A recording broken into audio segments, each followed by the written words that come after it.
Workday, which is a company that helps enterprises manage their financial situation and their accounting, etc., keeping ledgers, and it also helps with human resource applications. Investors are asking me if I think this stock is a buy at current market prices and what's going on with Workday stock. So I'll address those concerns here in this video and share with you my recommendation for this stock, whether I think it's a buy, hold, or a sell. And I'll do all that in this relatively short video. So let's jump right into it after a brief message from my sponsor. I want to thank the Motley Fool for sponsoring this video. Visit fool.com/parkev for the 10 best stocks to buy now.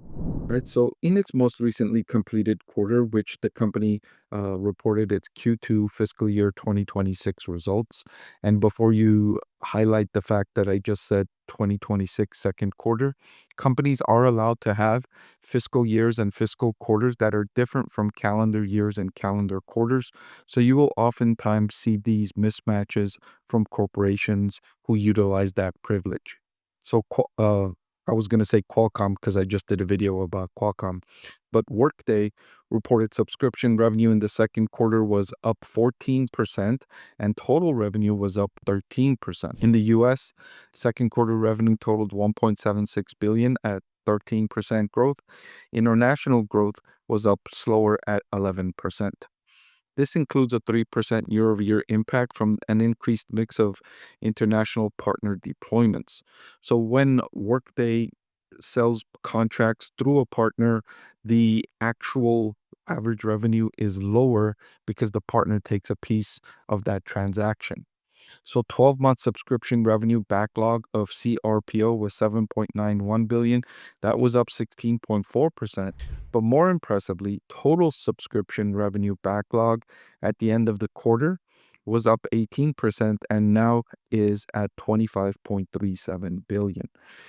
Remember, and I've said this oftentimes with these types of businesses, when a company like Workday signs a contract, it goes into its remaining performance obligations. It doesn't go into revenue. Let's say it signs a deal, 10-year deal worth $10 million. It doesn't recognize 10 million in revenue. That 10 million goes into RPO, and the company then recognizes 1 million in revenue per year as it performs the obligations it contracted for in the agreement. So the total subscription revenue backlog, or RPO, is a good indicator of what the company's revenue is going to look like in upcoming quarters and upcoming years. I especially like to see companies that are report remaining performance obligations at increases faster than their revenue growth, which is what you're getting with Workday, right? In the most recently completed quarter, it reported an 18% increase in RPO, while its revenue increased by 13%. So that shows me that the company's products and services are becoming more attractive today compared to where they were 3 months ago, 6 months ago, 9 months ago, 12 months ago. And so that's an indication that revenue growth could accelerate in upcoming quarters and upcoming years.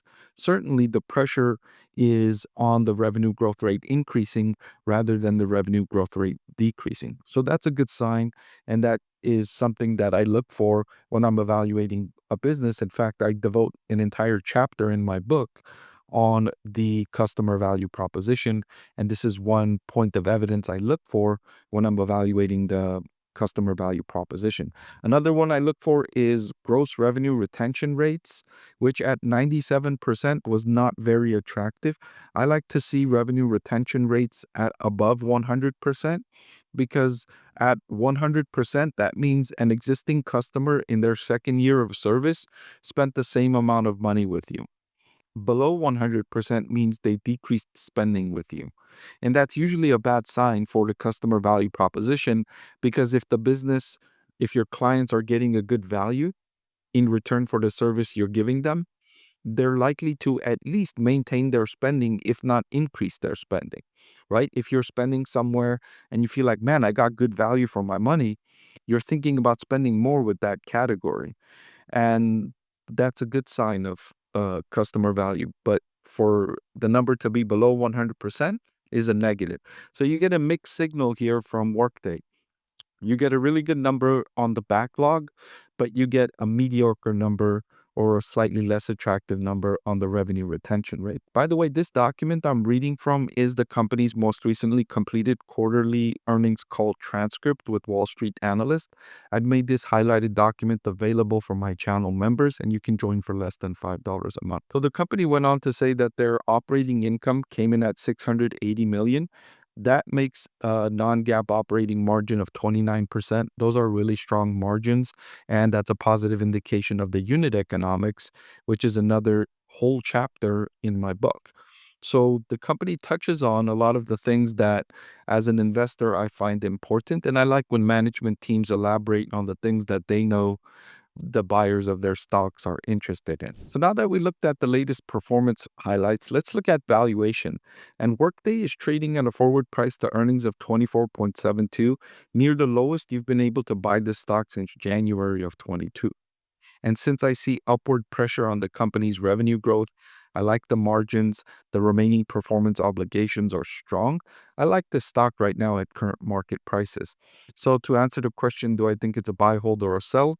I have the stock rated as a buy, and I updated that recommendation on September 8th. Hey everyone, so many of you have been asking about my investing strategy, and I'm excited to announce that I've written a book that's available for sale now that describes my 6-step investing framework for evaluating stocks. I've added the link in the description below.